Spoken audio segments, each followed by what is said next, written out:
there are good coups and bad coups. There might be a coup by somebody who got high-handed and high anyway, just not handed, but high, and became reckless and thought because he has a gun he will go and take power. That's a bad coup. But if somebody, a group of people say, no, enough is enough. These guys have been telling us lies. They've been doing this. They're enriching themselves. They are cheating us. We can't have it anymore. It's stinking. And they go for whatever form they do it.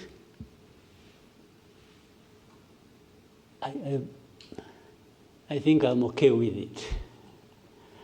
I know it'll be misunderstood, but I'm happy to taking the risk. I'm okay with that. But not entirely okay until I see that somebody who did that, or people who did that, and they were sick and tired, and that was justification, until they are seen to be making a difference,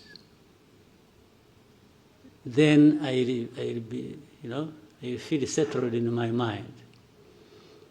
But if you come and do the very things you overthrew people for, or do worse, then why did you carry out the coup?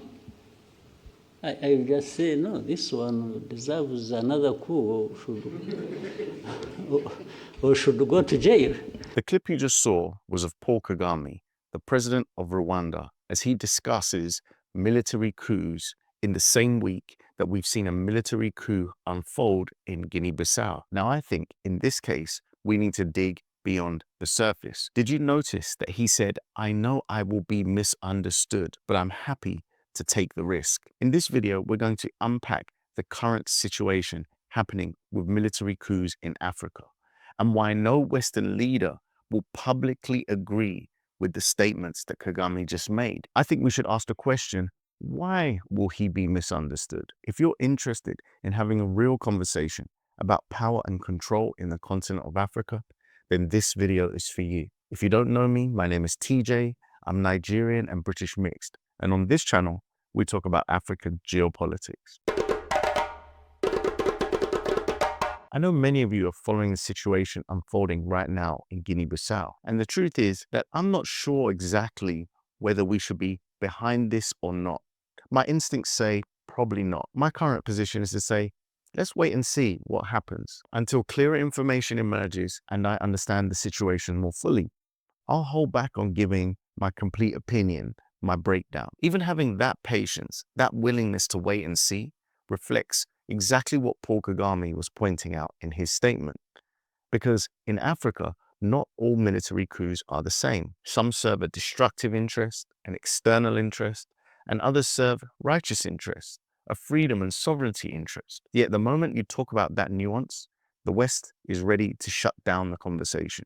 They insist that democracy can never be questioned, never examined, never challenged. And from there, you see the predictable condemnations from other African leaders ready to jump on that bandwagon. Many of you have dropped comments asking how you can support this channel, even offering to donate or help financially. Until recently, I had no way to make this possible. But now through my Substack, it's never been easier for you to lend me some support. There's a free tier where you'll get 1 email per week, and for just $5 a month, about the price of a nice coffee, you'll receive a daily written update from all of my content, everything I produce. I'll be engaging with those of you who join, asking your thoughts on how to serve you and the continent better. Sometimes my videos do get demonetized, and there's also a small chance, as we saw with the platform Africa Stream, that a channel like this could be deplatformed. Even if the worst happens, we can regroup, rebuild, and keep pushing forward. We don't want any third party controlling this message, so with email backing us up, we can communicate directly. Thank you in advance for signing up. I look forward to connecting with you, not just on YouTube, but via email as well. So my thought is to push the idea that we need to go deeper. We need to move past the shallow thinking and ask why. Why is it taboo to have what I think is a quite moderate opinion to say, let's wait and see and look at the outcomes of the situation rather than just out of hand cancelling a very particular circumstance. There's obviously a pre-existing system, which may or may not serve a country. And then there'll be the post-coup system, which may or may not serve the country. On the surface, the explanation seems simple. A democracy is supposed to provide structure, law, balance, fairness, and public participation in leadership. And of course, this sounds righteous and ideal.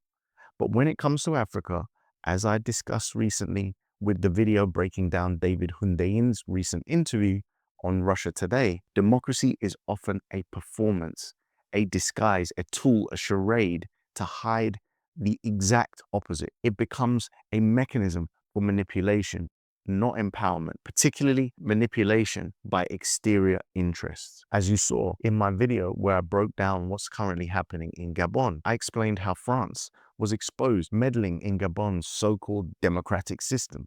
A coup leader holds an election, wins by 90%, which is obviously fabricated. But then why does he have to have an election at all? And the answer is because he has to legitimize that coup, particularly because the West promotes the concept that there is no other system superior to democracy. However, the reason for the coup in the first place was to stop a real coup from overthrowing France's preferred puppet. France wants to control and maintain control of Gabon, especially its resources that make that control extremely appealing and profitable. And this, unfortunately, is the pattern. When a military coup threatens the kind of democratic structure that foreign powers use for non-democratic control and resource extraction, the world quickly labels it a threat to democracy. They cannot allow Africans to recognize that some of these coups actually interrupt the system of exploitation in place for decades. If democracy in Africa worked the way they claim, if it truly served the people, we would see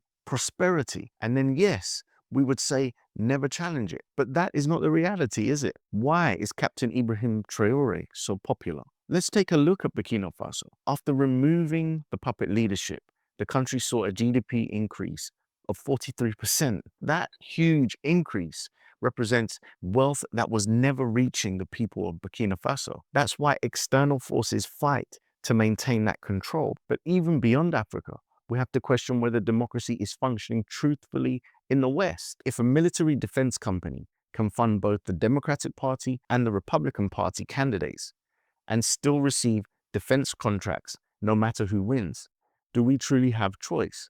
If a lobby group like AIPAC can bend the foreign policy of an entire nation, even if citizens are pushing back and asking, why are we prioritizing a foreign state over our own needs?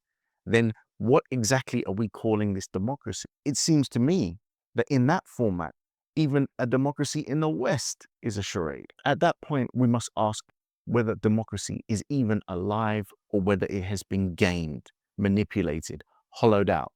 And if that's the case, then maybe Africa needs to consider alternatives very strongly, because we don't want to go down that path. You see, China isn't out there on their soapbox promoting democracy, but whatever model they are using has produced extraordinary results for the last 40 years. We can all agree.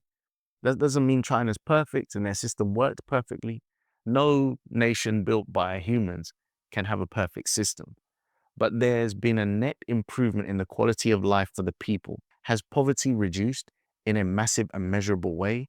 The answer is yes. And that is where Africa needs a more nuanced conversation, something closer to Kagame's perspective on military coups, a perspective that can be examined, challenged, and adjusted, because a nation might need one system to meet foundational needs, and then a different system once it rises higher. The rules that apply to a beginner do not necessarily apply to an intermediate, and the rules that apply to an intermediate may not necessarily apply to an expert.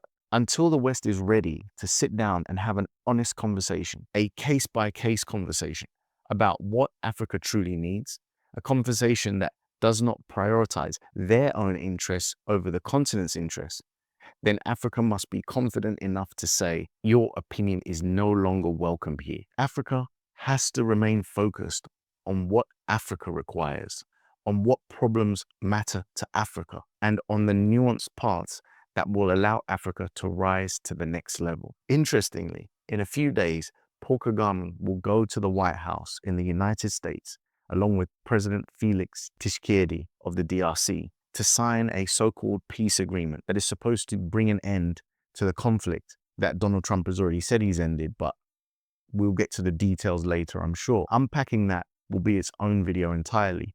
But the question I want to raise right now is simple. Will the conversations these African leaders have with Donald Trump and the Western officials be held in good faith? Because if they're not willing to engage honestly with perspectives like the one we're discussing in this video, if they refuse to listen to the realities that African leaders are expressing, then why are we even going over there? I will keep a close eye on that situation, of course, as well as the situation happening in Guinea Bissau. So be sure to stay locked into the channel. But beyond all of that, I would like to know your opinion. Please leave your thoughts in the comments section. But maybe you have nothing to say, and if that's the case, would it be too much if I asked you to write the words, "Dig beyond the surface"? It just lets me know that you support this message. You watched the video to the end, you like what I'm doing, and you want me to continue. Thank you so much for watching today. I'll catch you in the next one. Peace.